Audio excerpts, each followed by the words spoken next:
Assalamualaikum warahmatullahi wabarakatuh. Innal hamdalillah nahmaduhu wa nasta'inuhu wa nastaghfiruh wa na'udzu billahi min shururi anfusina wa min sayyiati a'malina. Man yahdihillahu fala mudilla lahu wa man yudlil fala hadiya lahu.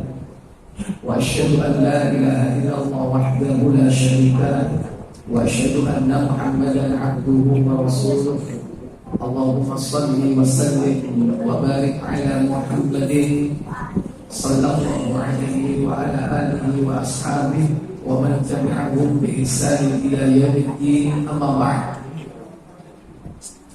Menjadi puji syukur kita panjatkan kehadiran Allah yang telah melimpahkan nikmat kepada kita semua. Semoga selamat dan salam selalu tetap terlimpah kepada junjungan kita baginda Nabi Muhammad sallallahu alaihi wasallam. Demikian pula untuk keluarga beliau, keturunannya, para sahabatnya, dan seluruh pengikutnya hingga tegaknya hari pembalasan. Bapak Ibu, saudara-saudara sekalian yang dirahmati Allah, malam ini kita akan membahas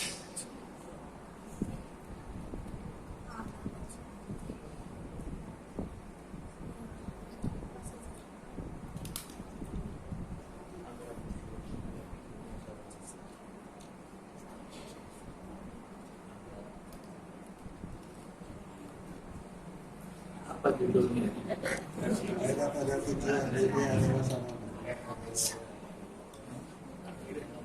Belum ada kondisi.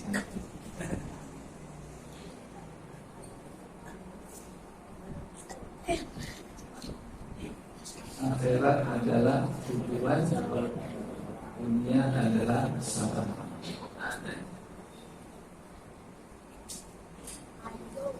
Manusia ini hidup dua kali, mati juga dua kali. Jika diurut, mati, hidup, mati, hidup. Sebagaimana Allah katakan dalam surah Al-Baqarah surat kedua ayat 28. Allah berfirman, "Kaifa takfuruna billahi wa kuntum amwatan fa ahyaakum thumma yumitukum thumma yuhyikum Summa ilaihi turja'un." Apa kata Allah? Mengapa kamu kafir kepada Allah, padahal kamu tadinya mati? Lalu Allah menghidupkan kamu, kemudian kamu dimatikan dan dihidupkannya kembali, kemudian kepadanya lah kamu dikembalikan. Allah berfirman, "Kaifa takfuruna billah?" Kenapa kau ingkar kepada Allah? Wa kuntum amwata, padahal dulu kalian mati. Ini yang pertama. Fa ahyaakum, kemudian kau menghidupkan. Hidup ke berapa tadi? Hidup ke berapa? Pertama. Fase kedua. Tsumma yumitukum, kemudian kau matikan kembali. Fase ketiga, yaitu apa? Mati apa hidup? Mati. Sudah atau belum nih? Sudah atau belum? Belum. Seperti misal kematian yang kedua. Kematian yang pertama, ketiadaan kita di bumi ini. Kehidupan pertama, hadirnya kita di bumi ini, di alam dunia ini. Kemudian nanti kita akan mati. Itu mati yang kedua. Ketika roh dipisah dari jasad, jasad berkalang tanah, berada di alam barzakh. Dikatakan dia mati. Nah, bangun setelah itu hidup yang kedua. Tsumma yuhyikum, kemudian kau hidupkan kembali. Tsumma ilaihi turja'un, dan kemudian kepada kamilah kalian akan kembali. Jadi kita sekarang berada di fase keberapa? Fase kedua, hidup pertama. Kita akan memasuki fase ketiga. Apa tadi? Kematian. Kematian yang keberapa? Kematian yang kelima. Baru kemudian terakhir keempat, yaitu kehidupan yang kedua. Itulah kehidupan yang kekal dan abadi. Kehidupan pertama, kehidupan di dunia ini. Kehidupan di akhirat, kehidupan yang kekal. Nah, kita ini diperintah untuk menjadi anak-anak dunia atau anak-anak akhirat. Kita ini dipersiapkan menjadi penghuni akhirat atau penghuni dunia. Penghuni akhirat. Karena dunia ini hanya sementara saja. Maka nanti kita akan dimatikan oleh Allah melalui fase alamul barzakh, yakni batas antara dunia dan akhirat. Maka di akhirat inilah nanti akan disempurnakan segala pahala-pahala amal soleh kita. Kalau di dunia ini orang berbuat baik, kadang nggak dibalas, Pak. Kadang pending oleh Allah, kadang ditunda. Atau bahkan di dunia ini kita berbuat baik malah dibalas dengan apa? Dengan keburukan. Air susu dibalas air. Sering atau pernah? Pernah atau sering? Sering. Itulah dunia. Makanya dunia ini ujian, fitnah. Nanti di akhirat Allah akan sempurnakan semuanya. Kata Allah dalam surah Ali Imran ayat 185, kullu nafsin dha'iqatul maut wa innama tuwaffawna ujurakum yawmal qiyamah faman zuhziya 'anil nari wa udkhilal jannata faqad faz wa mal hayatud dunya illa mata'ul ghurur. Apa kata Allah? Tiap-tiap yang berjiwa akan merasakan mati, dan sesungguhnya pada hari kiamat sajalah disempurnakan pahalamu. Barang siapa dijauhkan dari neraka dan dimasukkan ke dalam surga, maka sungguh ia telah beruntung. Kehidupan dunia itu tidak lain hanyalah kesenangan yang memperdayakan. Ya. Lengkap dalam ayat ini Allah menunjukkan bagaimana hakikat dunia, dan Allah juga tunjukkan kemana kita akan berakhir kehidupan kita ini. Allah katakan kullu nafsin dha'iqatul maut. Setiap yang bernyawa pasti akan merasakan kematian. Semuanya akan memasuki fase yang ketiga, kematian yang kedua. Siapapun dia, kafir, mukmin, munafik, semua akan merasakan kematian ini. Maka dunia ini merupakan darul fitnah, negeri ujian. Tapi nanti akhirat adalah darul jaza, yaitu negeri balasan. Apa yang kita lakukan di dunia ini akan dibalas di akhirat. Dan bahkan seandainya Allah membalasnya di dunia, itu belum sempurna, bahkan belum cukup. Karena Allah akan sempurnakan balasannya itu di akhirat. Wa innama tuwaffawna ujurakum, kata Allah. Dan sungguh kalian akan disempurnakan pahala-pahala kalian yaumul qiyamah, yaitu kelak di hari kiamat. Artinya setelah hari kiamat, yaitu fase kehidupan apa? Akhirat. Nah, di akhirat itu pilihannya dua. Faman zuhziha 'anil nar, barang siapa yang diselamatkan oleh Allah dari neraka, wa udkhilal jannah, dimasukkan ke dalam surga, faqad faz, maka sungguh dia telah sukses. Hakikat sukses itu di mana? Dunia apa akhirat?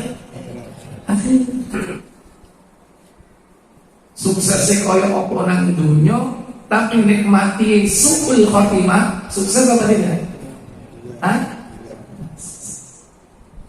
Melarang kaya apa nang dunia, tapi nek wong mati membawa la ilaha illallah, sukses atau tidak? Tapi kenapa banyak manusia tertipu? Maka Allah tutup ayat ini, wa mal hayatud dunya illa mata'ul ghurur. Tidaklah kehidupan dunia ini melainkan adalah kesenangan yang menipu. Mata'ul ghurur, kesenangan yang memperdaya. Sudah pernah terperdaya oleh dunia? Sudah pernah atau belum? Sering terperdaya oleh dunia. Nek jenenge iki mantuk-mantuk Pak Guru. Mari ngono dolan mantuk panggung. Wis kuwi aku ta. Sece sing ngaji mau sece. Ya, begitu orang dangdut wis gak krasa itu joget dhewe kok. Soalnya apa? Sampe nek biyen dicekoki dangdut kecil. Nek gak dasi sirahe tangane apa? Sing joget. Terperdaya itu sudah contoh kecil. Wong nek delok basah, ura-ura ing termasuk anak. Padahal dia sing delok apa sing joget itu. Itulah dunia. Memperdaya. Makanya kita harus selalu waspada dengan tipu daya. Terutama syaitan tidak akan pernah rela manusia ini sukses di akhirat. Maka Allah mengingatkan selalu fokus untuk mencari akhirat. Fokus untuk mencari akhirat. Kata Allah Jalla wa'ala dalam surah Al-Qasas 28 ayat 77, Allah berfirman, "Wabtaghi fima ataka Allahu ad-daral akhirah." Wabtaghi fima ataka Allahu ad-daral akhirah wa la tansa nasibaka minad dunya wa ahsin kama ahsana Allahu ilaik wa la tabghil fasada fil ard innallaha la yuhibbul mufsidin. Al-Qasas 77. Apa kata Allah? Dan carilah pada apa yang telah dianugerahkan Allah kepadamu, yaitu kebahagiaan negeri akhirat. Dan janganlah kamu melupakan kebahagiaanmu dari kenikmatan dunia. Dan berbuat baiklah kepada orang lain sebagaimana Allah telah berbuat baik kepadamu. Dan janganlah kamu berbuat kerusakan di muka bumi. Sesungguhnya Allah tidak menyukai orang-orang yang berbuat kerusakan. Kata Allah, wabtaghi dan carilah fima ataqallahu, dengan apa yang telah Allah berikan kepadamu. Dengan apa? Banyak. Kesehatan, dengan panca indera, dengan waktu, dengan harta, rizki yang Allah limpahkan kepada kita, dengan keahlian. Wabtaghi, carilah, ini perintah. Kemudian Allah menunjukkan apa yang dipakai untuk melaksanakan perintah ini. Apa saja yang Allah karuniakan kepadamu. Mencari apa? Darul akhirah. Carilah negeri akhirat. Jadi kita itu diperintah mencari akhirat, bukan mencari dunia.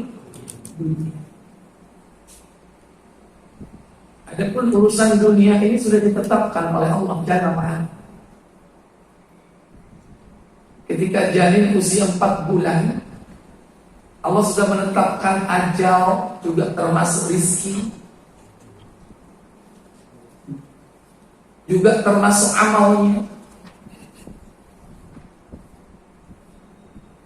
Bahkan celaka atau bahagianya itu ditetapkan pada akhirnya. Tapi kita diperintah untuk mencari akhirat. Kata Nabi SAW dalam hadis Muslim nomor 2272. Silakan.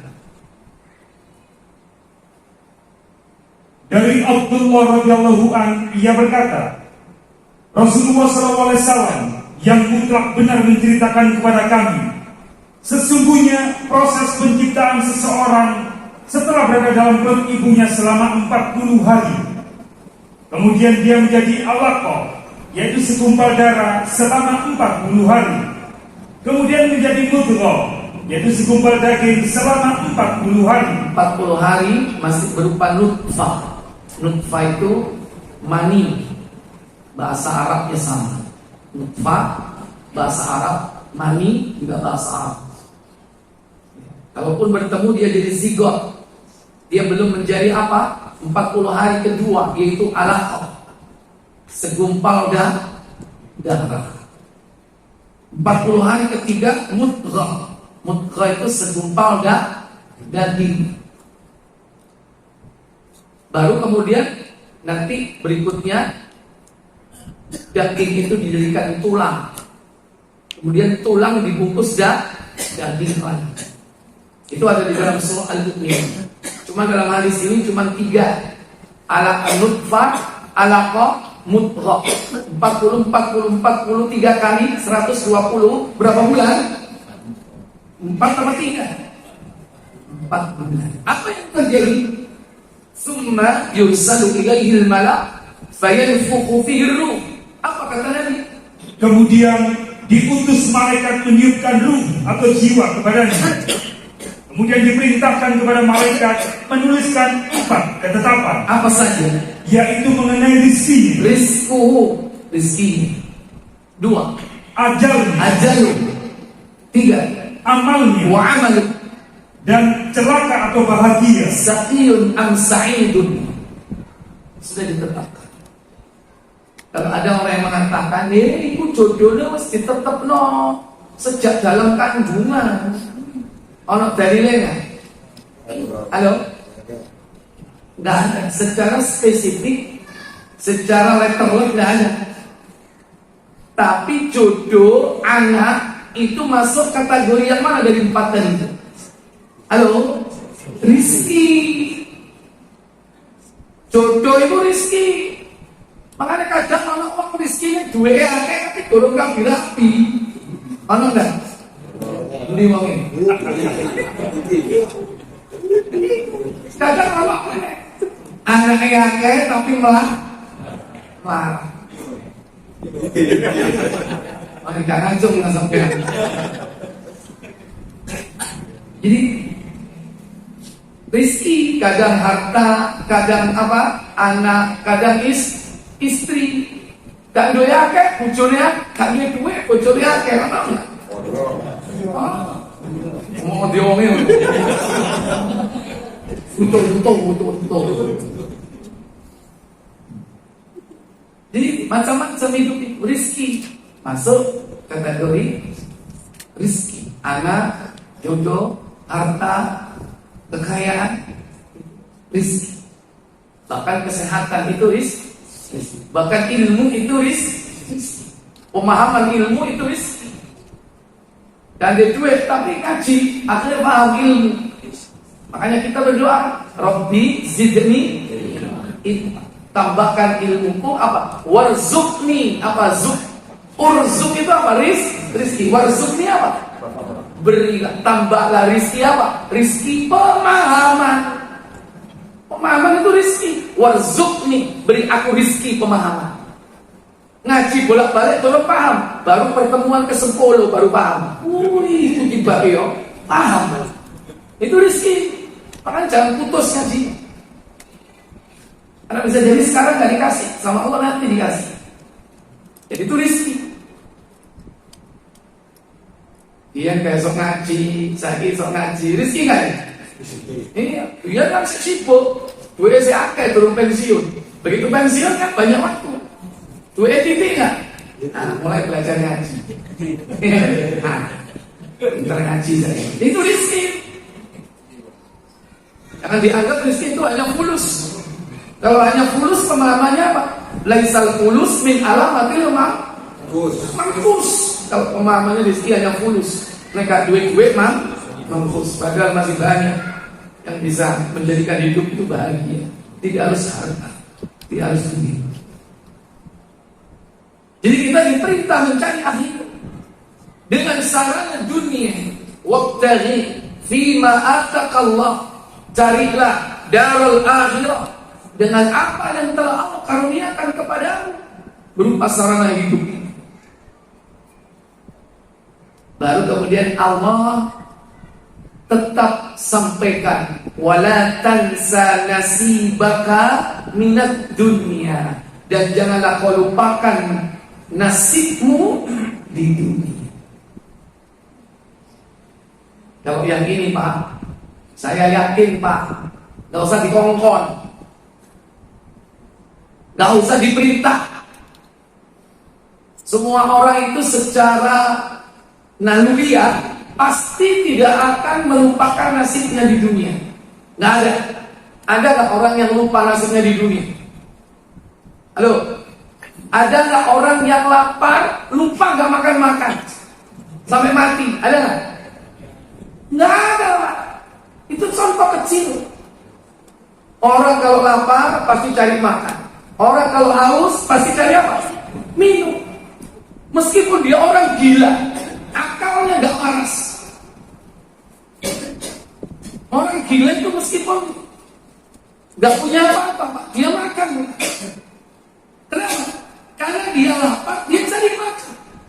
Mungkin pertama dia korek-korek apa? Sampah. Dapat makanan. Bisa jadi panganan misalnya sing ganteng, ya kan? Sing suka buah-buah panganan itu bisa jadi rezekinya siapa? Orang gila atau pemulung dan sebagainya. Itu rezeki.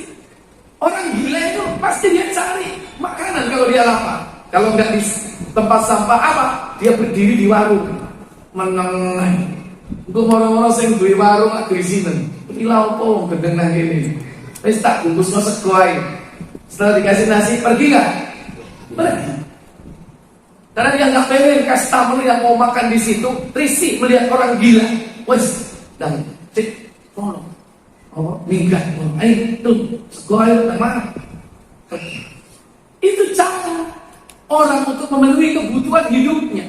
Sekalipun dia orang yang paling bodoh, orang yang gila sekalipun, gak akan lupa nasibnya di dunia. Tapi kalau orang lupa akhirat, banyak atau tidak? Kalau orang lupa dunia, tidak mungkin orang lupa dunia. Orang gila aja bisa makan, apalagi antum bukan gila, punya keahlian, punya skill, pasti gak akan lupa. Makanya yang diingatkan itu apa? Selalu akhirat, bukan dunia. Kalau dunia secara alamiah itu sudah jadi insting dasar, basic, insting. Apa ya lemah? Tapi ya benar itu basic, insting dasar itu yang pasti manusia akan mencari.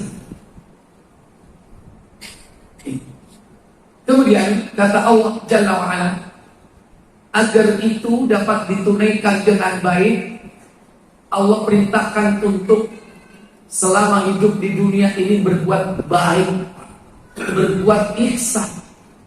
Wa ahsin kama ahsanallahu ilaik. Kelanjutan dari ayat itu atau firman Allah dalam ayat tersebut, dan berbuat baiklah kalian sebagaimana Allah telah berbuat baik kepada kalian. Kita diperintah berbuat ihsan. Kalau ihsan sendiri dalam hadis Muslim, ketika Nabi ditanya oleh malaikat Jibril, akhbirni anil ihsan, terangkan kepadaku tentang ihsan. Apa ihsan itu? Nabi menjawab, al-ihsanu an ta'budallaha ka'annaka tarahu. Ihsan itu adalah bahwa engkau beribadah kepada Allah seakan-akan kau melihatnya. Wa illam takun tarahu, jika kalian seakan-akan tidak bisa melihat, atau jika kalian tidak bisa seakan-akan melihat Allah ketika beribadah, fa innahu yarak, maka yakinlah sesungguhnya bahwa Allah melihat kalian. Jadi berbuat ihsan kepada Allah dengan cara apa? Ikhlas, mentauhidkan Allah. Setelah berbuat ihsan kepada Allah dengan mentauhidkan Allah, maka berbuat baik kepada sesama manusia. Bagaimana berbuat baik kepada sesama manusia? Khususnya kepada ibu dan bapak kita, baru nanti kepada yang lainnya. Makanya Allah katakan dalam Luqman surat 31 ayat 12, Allah berfirman, وَلَقَدْ آتَيْنَا لُقْمَانَ الْحِكْمَةَ أَنِ اشْكُرْ لِلَّهِ وَمَنْ يَشْكُرْ فَإِنَّمَا يَشْكُرُ لِنَفْسِهِ وَمَنْ كَفَرَ فَإِنَّ اللَّهَ غَنِيٌّ حَمِيدٌ. Apa kata Allah? Dan sesungguhnya telah kami berikan hikmah kepada Luqman, yaitu bersyukurlah kepada Allah. Dan barang siapa yang bersyukur kepada Allah, maka sesungguhnya ia bersyukur untuk dirinya sendiri. Dan barang siapa yang tidak bersyukur, maka sesungguhnya Allah Maha Kaya lagi Maha Terpuji. Cara berbuat ihsan kepada Allah yaitu bersyukur kepada Allah. Dan syukur itu akan kembali kepada diri kita sendiri. Karena Allah katakan dalam surah Al-Qasas tadi, wa ahsin kama ahsanallahu ilaik, dan berbuat baiklah sebagaimana Allah telah berbuat baik kepadamu.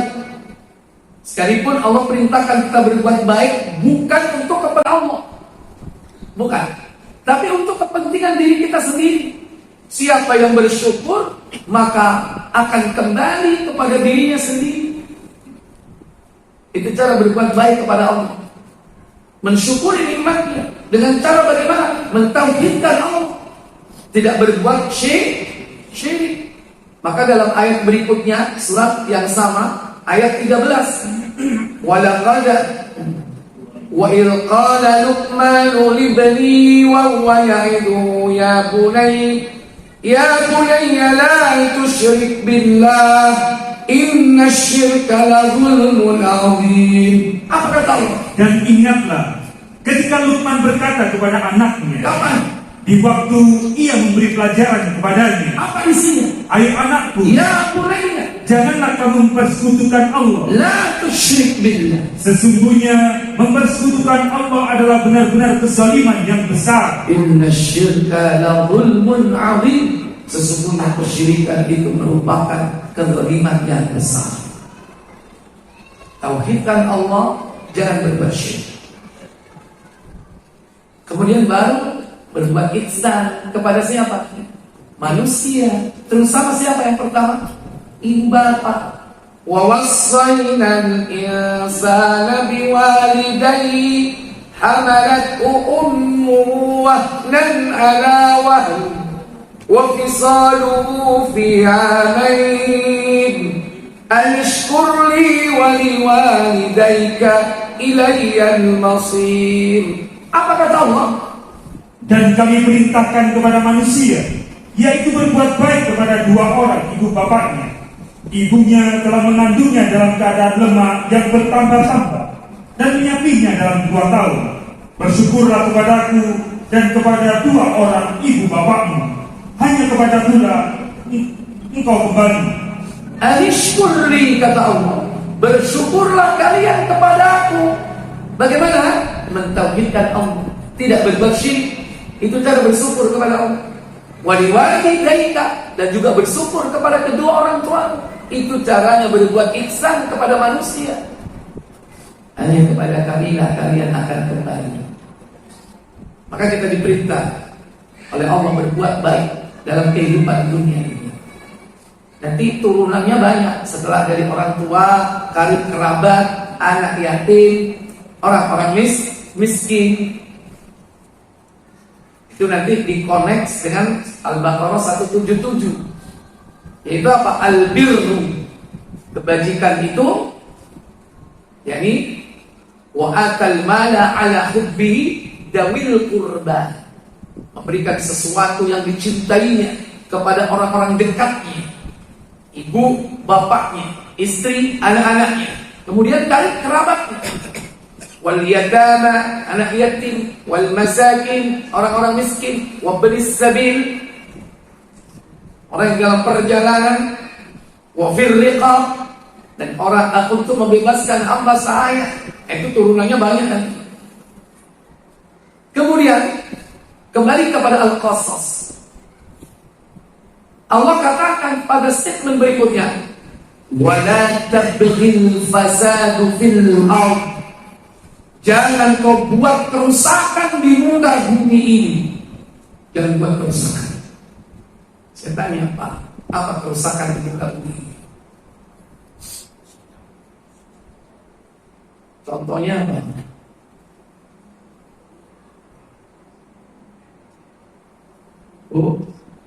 Kerusakan di bumi. Ini orang Jawa pada salah Isa. Waktu enteng, Jawa itu gak salah. Gak salah maksiatan. Kerusakan di bumi. Penebangan hutan. Terus kezaliman, pencemaran.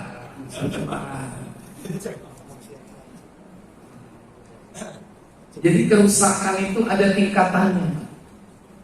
Tingkat tertinggi nomor 1 kerusakan di bumi itu apa? Asyirku billah. Syirik. Itu nomor 1 itu. Masih ada nggak sekarang? Dimulai sejak Nabi Nuh, zaman Nabi Nuh. Itu kerusakan nomor 1 itu. Mending mati kena akibat pencemaran lingkungan, makanya orang itu mati kena bahan kimia, tapi matinya la ilaha illallah, daripada mati di atas tempat tidur sehat walafiat, selamat, sehat fisiknya, tapi mati tidak membawa iman. Pilih yang pertama atau kedua? Tidak, dua-duanya. Yang pertama mati kena musibah, tapi matinya la ilaha illallah. Yang kedua sampai mati tenang-tenang di atas dipan, dikelilingi banyak saudara, tapi matinya tidak membawa la ilaha illallah. Pertama apa kedua?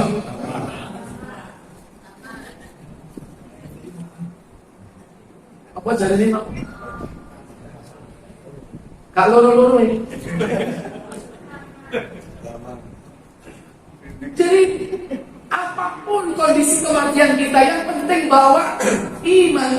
Mati sebagai seorang muslim itu selalu ditekankan. Wala tamutunna illa wa antum muslimun. Mati dalam keadaan sebagai seorang muslimah. Mati membawa iman, mati dengan tauhid la ilaha illallah. Sekalipun matimu mungkin karena kanker, mungkin meninggalmu kenapa? Kena perang, atau tertimbun di bawah tanah karena longsor, tapi matinya husnul khotimah, itu lebih baik. Itu artinya kerusakan yang paling berbahaya itu adalah syirik. Kalau sudah kesyirikan, jangan berharap bisa mendapatkan kebahagiaan setelah itu. Nomor 1 syirik, nomor 2 kufur, nomor 3 nifak. Apa nifak? Ini kerusakan. Contoh bentuk kerusakan karena sebab kemunafikan itu apa? Kedustaan, kebohongan. Karena ciri dari kemunafikan itu apa? Dusta. Kalau sudah sistem itu dusta, itu berbahaya. Makanya nanti akan muncul dedengkotnya pendusta. Siapa? Dajjal itu dedengkotnya pendusta. Ini kerusakan di muka bumi, nifak. Baru yang ketiga apa? Kemaksiatan.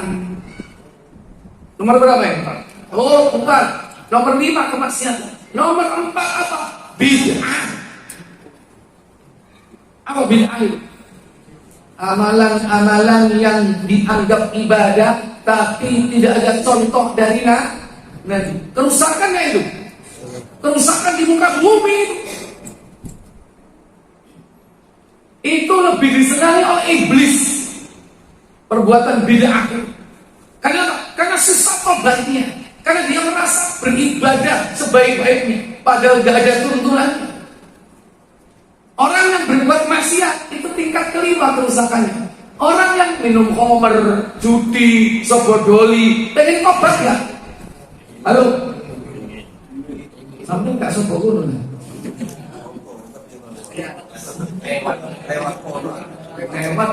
Lewat daerah. Ya, mau 5 kali bedin. Ya. Itu Pak, orang di sana itu pengen tobat. Orang yang minum khamr, orang yang berjudi pengen jadi orang baik, pengen tobat. Tapi kalau ahlul bid'ah gak ada niatan pengen tobat. Kenapa? Karena dia merasa ibadah yang sebaik-baik. Makanya lebih disenangi oleh syaitan. Makanya saya taruh dia di tingkat keberapa? Di tingkat keempat kerusakan di muka bumi. Syirik, kufur, nifak, bid'ah, baru apa? Kemaksiatan, molimo. Sebenarnya nggak molimo aja, banyak 70 jenis, 70 mo. Dosa besar itu lebih dari 70 macam. Baru yang keenam apa? Kerusakan alam lingkungan. Itu kerusakan kecil Pak. Illegal logging, global warming, bocornya lapisan apa? Ozon, apalagi erosi tanah, pencemaran udara. Itu kecil itu Pak. Itu memang kerusakan, tapi dibandingkan dengan bid'ah dan syirik, lebih besar bid'ah bahayanya, syirik bahayanya. Mending antum mati membawa la ilaha illallah, walaupun kena kanker kulit. Akibat apa? Sinar ultraviolet menembus lapisan ozon, terkena kulit kita mati kena kanker kulit. Tapi ketika mati, la ilaha illallah. Mending daripada kita tidak sakit, mau meninggal pun terasa dikelilingi oleh saudara-saudara, anak-anak, tapi mati disuruh la ilaha illallah, ditalkin sama anaknya la ilaha illallah, la ilaha illallah, apa lagi? Enggak, ya? Mending dia membawa la ilaha illallah dalam kematian. Maka jangan berbuat kerusakan di muka bumi. Innallaha la yuhibbul mufsidin, dan Allah tidak suka terhadap orang-orang yang berbuat kerusakan di muka bumi. Oleh karena itu, visi akhirat itu fid dunya hasanah itu sebagai target jangka pendek saja. Target jangka pendek di dunia itu fid dunya hasanah. Tapi visi utama kita adalah wa fil akhirati hasanah. Ini kan yang kita tiap hari membaca, doa yang disebut sapu apa itu? Sapu jagat ini, pengen baik di dunia dan pengen baik di akhirat. Tapi ingat, baik di dunia ini harus dipahami dengan baik, dan itulah sarana untuk mencapai akhirat. Kebaikan dunia ini adalah sarana untuk mencapai akhirat. Di dunia hasanah, jika kita sudah raih, fa insyaallah kita akan mencapai wa fil akhirati hasanah. Kalau baik di akhirat, apa kira-kira? Wa fil akhirati hasanah, baik di akhirat, bahagia di akhirat. Apa itu berarti? Surga. Enggak ada lain. Semua ulama sepakat. Tapi pertanyaannya, fid dunya hasanah, baik di dunia, bahagia di dunia, kira-kira apa? Aduh, ada yang bilang, apa bahagia di dunia? Orang dikatakan di dunia ini bahagia, itu kalau apa? Banyak duitnya, terus hidup tenang. Sebabnya tenang itu apa? Isok tenang.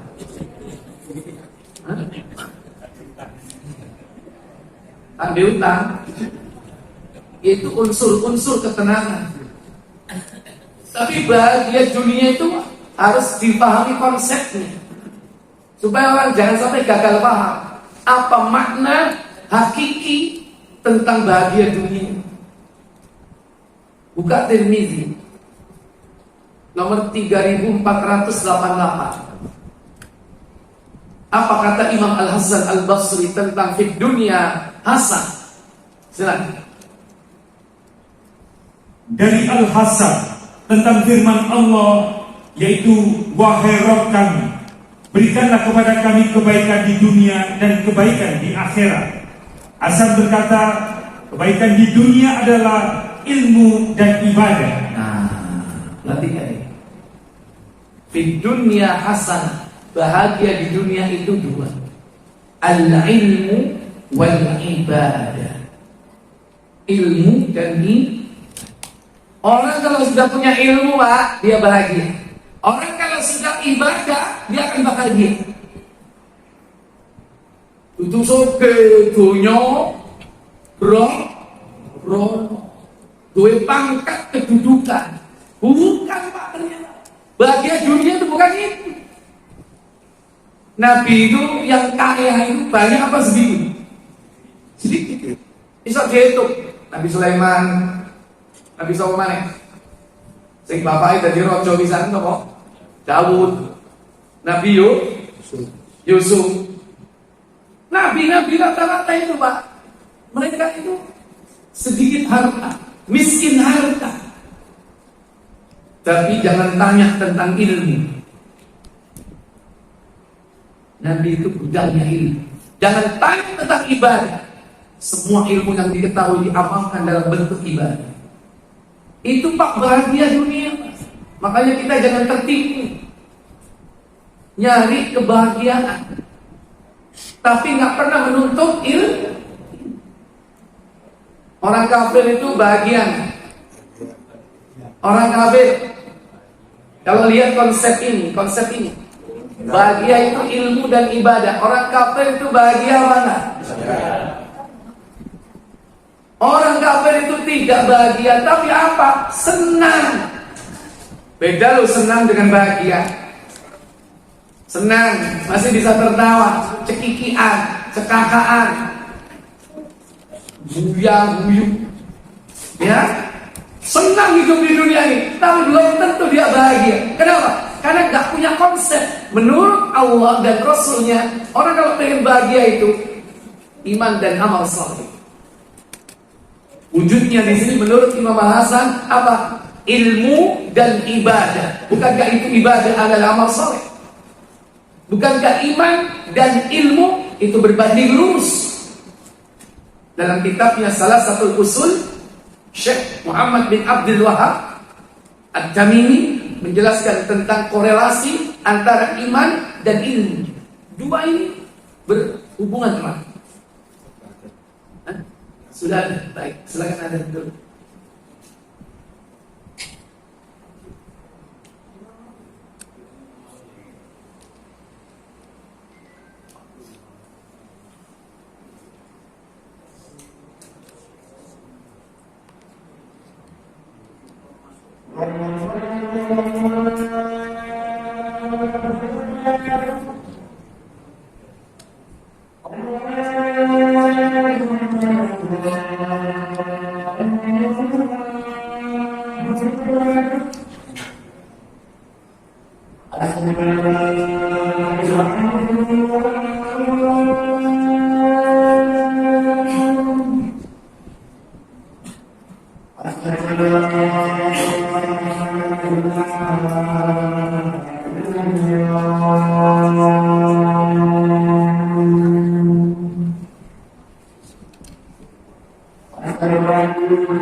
Baik,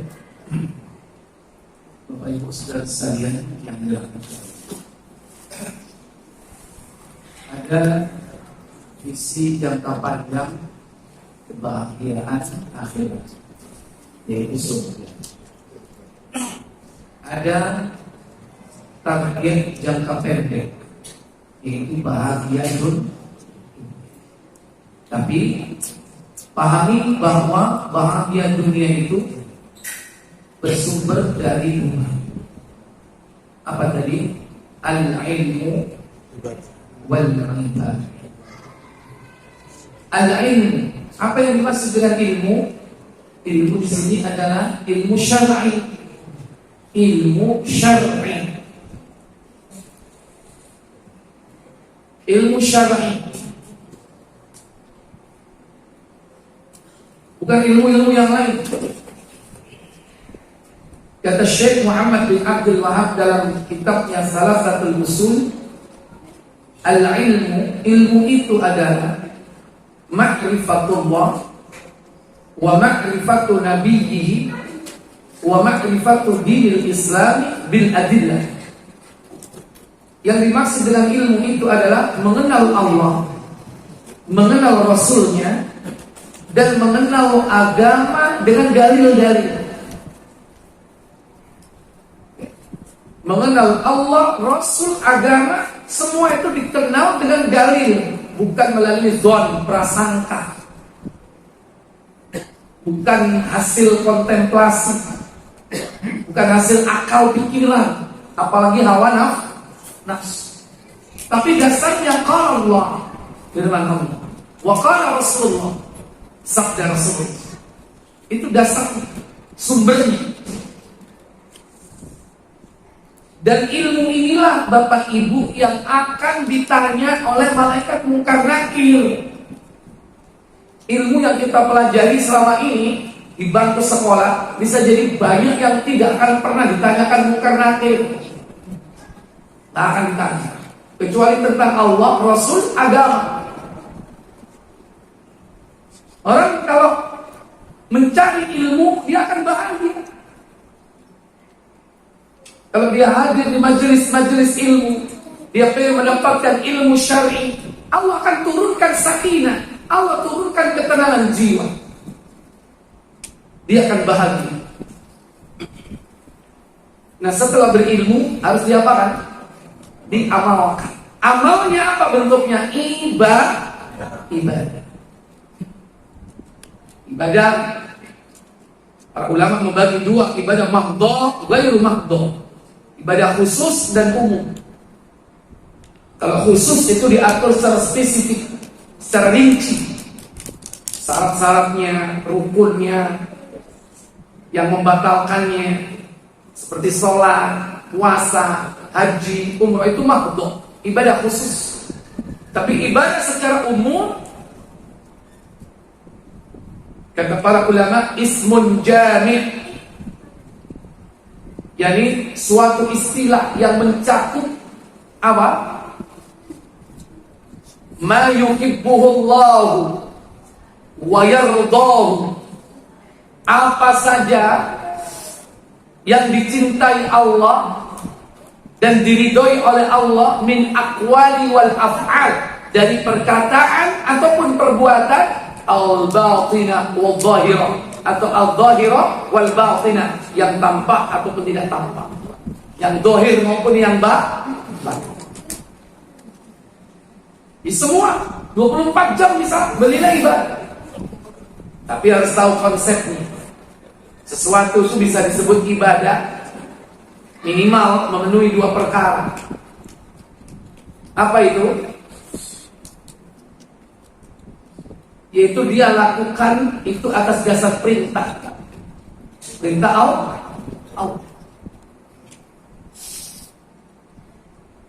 Kalau itu ibadah yang mahdhah, syaratnya ikhlas dan al-mutaba'ah, mengikuti tuntunan. Adapun ibadah-ibadah yang ghairu mahdhah, seperti orang bekerja, maka dia bisa bernilai ibadah jika memenuhi dua syaratnya. Apa?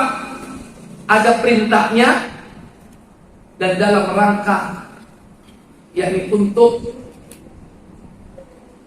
mewujudkan perintah Allah Tabaraka wa Ta'ala.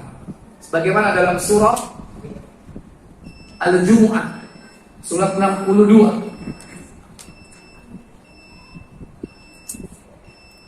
Orang bekerja itu dikatakan ibadah apabila pertama dalam rangka untuk melaksanakan perintah. Orang bekerja itu melaksanakan perintah Allah. Yang kedua, tidak menyimpang dari ajaran Allah, tidak menyelisih syariat. Kata Allah, فَإِذَا قُضِيَتِ الصَّلَاةُ فَانْتَشِرُوا فِي الْأَرْضِ وَابْتَغُوا مِنْ فَضْلِ اللَّهِ وَاذْكُرُوا اللَّهَ كَثِيرًا لَعَلَّكُمْ تُفْلِحُونَ. Apa kata Allah? Apabila telah ditunaikan sholat, maka bertebaran kamu di muka bumi. Sholat ibadah mahdhah, syaratnya ikhlas, sesuai tuntunan. Setelah sholat apa? Bertebaran di muka bumi. Ibadah apa? Ibadah sosial, ibadah muamalah. Apa syaratnya? Lanjut. Dan carilah karunia Allah, dan ingatlah Allah banyak-banyak supaya kamu menuntut. Dikatakan ibadah apabila dia niatkan dalam rangka melaksanakan perintah Allah. Karena Allah perintahkan fantashiru fil ardi. Apa? Bertebaranlah kau di muka bumi. Yang penting bertebaran di muka bumi. Ono sing nang sawah, nang kantong, nang gunung, nang laut, ono sing nang dalan, embel ban, ono sing nang pasar, dodol tempe, ono sing nang gone kantor, jadi karyawan. Silakan bertebaran di muka bumi sesuai dengan keahliannya. Jadi bekerja bukan menumpuk harta. Harta sudah ditetapkan oleh Allah. Rizki sudah ditulis oleh Allah. Orang bekerja itu melaksanakan perintah Allah. Syarat pertama, niatnya benar. Yang kedua apa? Wadkurullaha katsira. Apa? Ingat Allah banyak-banyak. Apa ingat Allah? Cara kerjanya tidak menyelisihi syariat, tidak gharar, tidak maisir, tidak riba, tidak dengan akad-akad yang rusak, dan dengan cara-cara yang tidak dibenarkan dalam syariat. Baru kerjanya ibadah. Ayah, kadang-kadang kita ini salah kaprah, menganggap kerja kita itu ibadah, ternyata enggak. Kenapa? Konsepnya salah. Niatnya untuk menumpuk harta. Padahal orang kerja bukan niat untuk menumpuk harta apa? Melaksanakan perintah Allah. Fantashiru fil ardi wabtaghu min fadlillah. Carilah karunia Allah, bertebarlah kau di muka bumi ini. Maka kadang ada orang, Pak, kawan, tampar, kawan, peniti kawan, baru sobat tekos. Saya ono enggak ini? Hah? Saya ono enggak?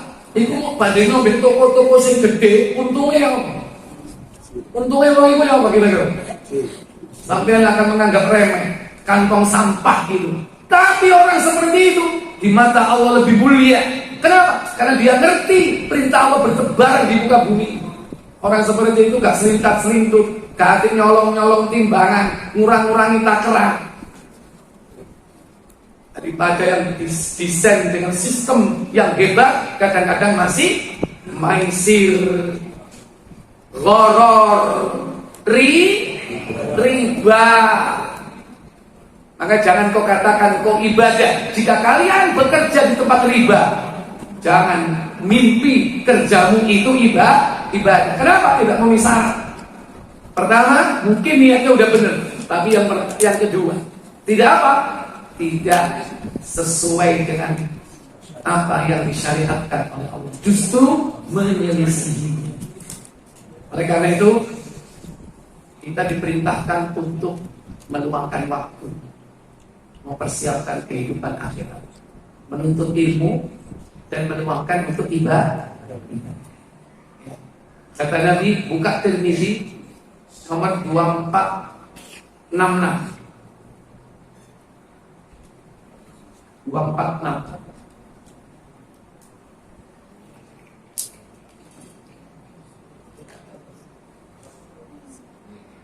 Sudah. Ini hadis qudsi. Karena Allah yang berfirman, ya. Apa kata Allah? Lengkap baca. Ali bin Qasam menceritakan kepada kami, Isa bin Yunus mengabarkan kepada kami dari Imran bin Zaidah bin Nasir dari bapaknya, dari Abu Khalid al-Walidi, dari Abu Hurairah radhiyallahu anhu, dari Nabi SAW. Beliau bersabda, apa sabda beliau? Allah berfirman, apa firman Allah? wahai manusia, ya bani Adam, luangkanlah waktu untuk beribadah kepadaku. tafarragh li ibadati, luangkan waktumu untuk beribadah kepadaku. Kenapa? Niscaya aku akan mengisi hatimu atau dadamu dengan kekayaan. Amla sadraka gina, kata Allah. Aku akan penuhi dadamu dengan kekayaan. Kekayaan tapi di mana? Halo, di dada. Kalau ente pemahamannya kekayaan itu di mana? rekening kan? Aku penuhi rekeningmu, gitu kan? Allah tidak seperti itu. Amlak sadroka gina. Aku penuhi dadamu dengan gina, kekayaan. Kekayaan apa? Kekayaan hati, kekayaan jiwa. Masih orang memalik gak doyo apa, tapi hatine sugih. Ya apa wong hatine sugih? Ya bener. Gak nyadong. Gak ngemis sang menung. So, jaluke teng pundi? Kapan dia minta kepada Allah? Karena dia luangkan waktunya beribadah. Makanya Allah perintahkan, luangkan waktumu beribadah. Aku penuhi dadamu dengan kekayaan. Bahkan apa kata Allah Jalla wa'ala? Dan aku akan tutupi kefakiranmu. Wa asudda faqra. Aku akan tutupi kefakiranmu. Ditutupi. Meskipun awak dewe gak duwe, kita dicegah oleh Allah untuk meminta-minta.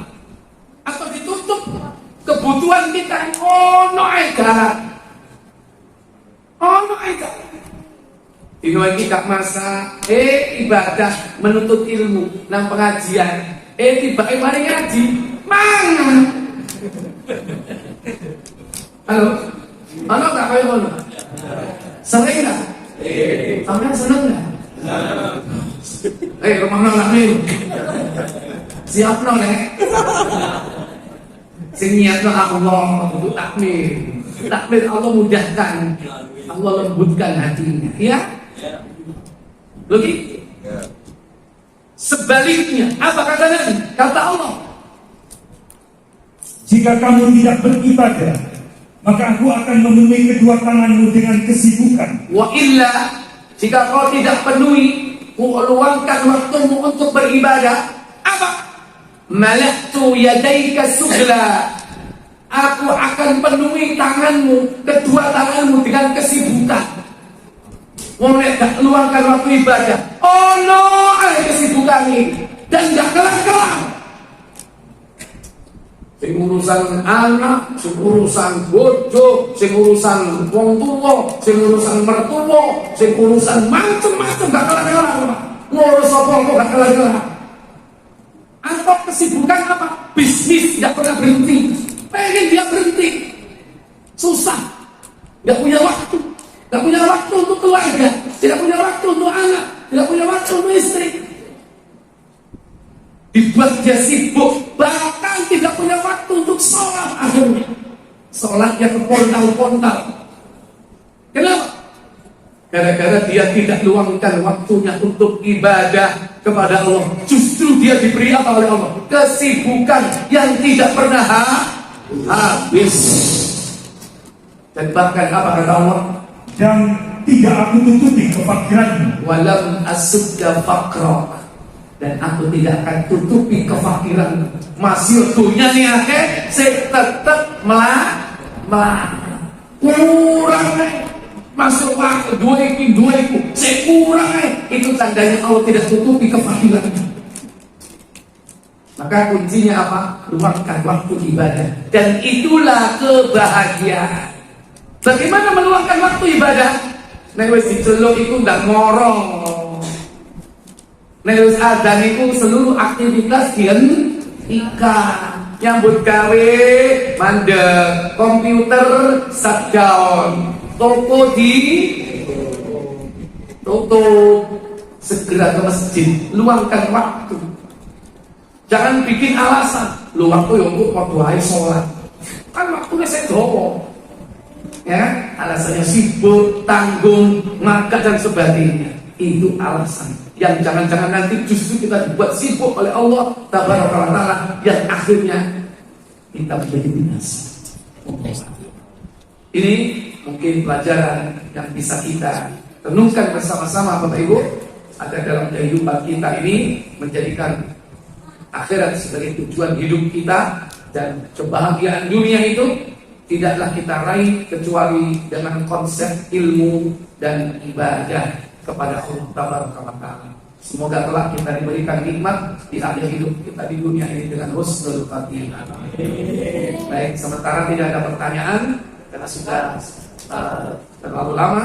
Kita melaksanakan salat isya berjamaah. Wa akhiru da'wana alhamdulillahi alamin. Subhanakallahumma wa bihamdik asyhadu an la ilaha illa anta astaghfiruka wa atubu ilaik. Wassalamualaikum warahmatullahi wabarakatuh.